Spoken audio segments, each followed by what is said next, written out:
Hello, welcome back into PTI. I'm your host, Jake, working along with my co-host, Justin Berger. And Joseph Winter. and today we've got two good topics. First of being, will Mac Jones, by the end of the season, be considered a top 10 quarterback in this league? Justin, we'll start with you on this one. Straight up, no.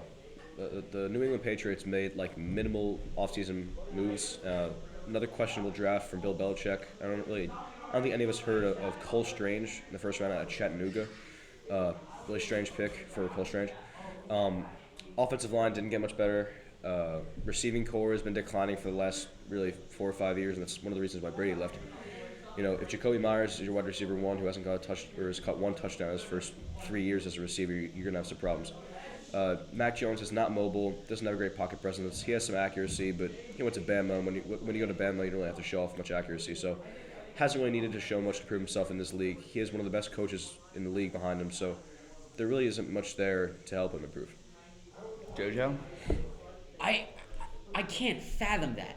Bill Belichick's quarterback isn't going to be a top 10 quarterback in the NFL next year. You can say last year he wasn't, but he's a rookie. He's new to the system. Mac Jones is a system QB, and the Bill Belichick system is the best system in NFL history. That's non-debatable. Okay, there's a reason he won 6 Super Bowls with Brady. Mac Jones, yeah, okay, maybe he's not the most talented guy. Do you need to be the most talented guy in the NFL to be a top 10 quarterback? Absolutely not. He knows how to follow orders, he knows how to respect people, and he knows how to toss the rock. And hey, maybe Jacoby Myers isn't the best. I believe he's going to take a huge step up.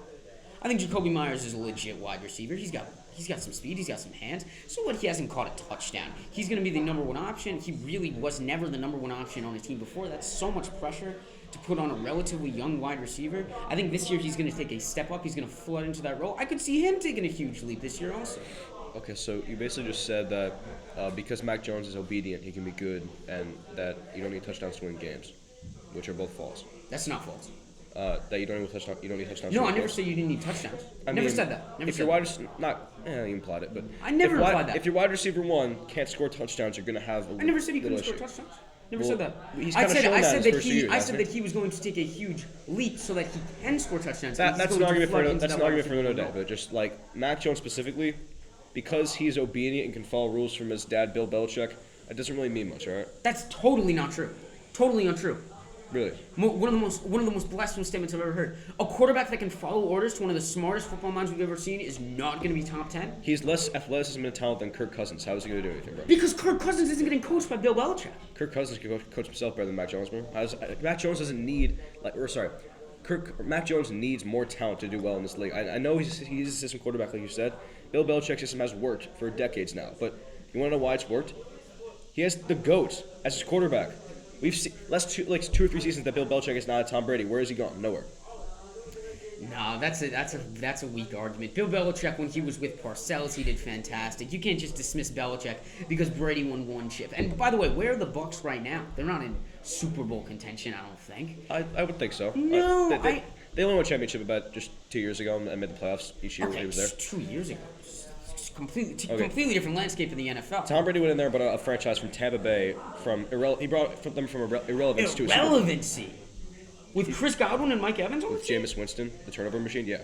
Yeah, okay, you're right. So you sub out a terrible quarterback, and obviously the team does bad, and you bring in a pretty good quarterback, and the team does good. You just called Who's, Tom Brady, by the way, okay. 40, Pause. 45. Pause. Like, Did you actually just call Tom Brady pretty okay? at 45, yeah. Move on. Absolutely. I'm not doing that. 40 okay. Alright, let's get to topic number 2 here. This isn't prime Brady. Move on. Alright, we're going to get to topic 2 here, which we're going to flip from the AFC East to the NFC East, where the Giants just hired new coach Brian Daboll from the Bills, who had turned Josh Allen from a mediocre rookie quarterback into one of the best quarterbacks in the league. And I was wondering, can he do the same thing with Daniel Jones here? Start with you, Joe. Yeah, I mean, you just said, Brian Daboll has proved himself as a quarterback machine. He can pump out these guys, and he can turn zeros to heroes like that. And Daniel Jones, I mean, I feel like everyone here can agree, he's pretty much a zero right now. But with a coach like Brian Daboll, I think he can boost that up to a hero, maybe become a top 15 quarterback, maybe not trip over the goal line as much when nobody's there. I don't know. That's just my opinion. Yeah, I mean, that's kind of the bare minimum when you're a quarterback, but I'm just going to dismiss that for now. Brian Daboll, love him. I'm a Buffalo guy. He was a great OC, but Honestly, I don't think that he is really smart enough to take on an entire team, let alone a disaster of a pick that Daniel Jones was out of Duke, 6 overall. It just doesn't make sense. It was a bad pick. It was a bad pick on draft night. It's a bad pick now.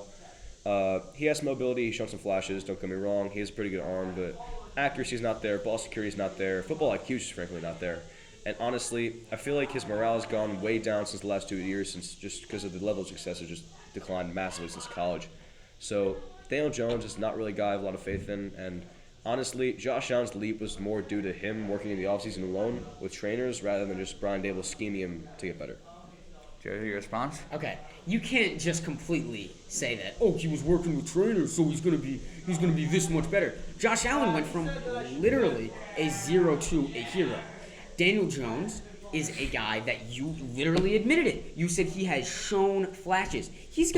When you look at him on paper, he's a very good QB. He's got legs. He's got some arm speed. He's got a lot of talent, and I think Brian Doble can absolutely eke that out.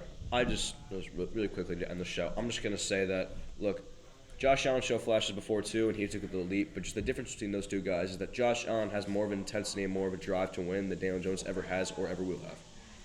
All right, this is for my co-host Justin and JoJo. I'm Jacob. This has been PTI, signing off.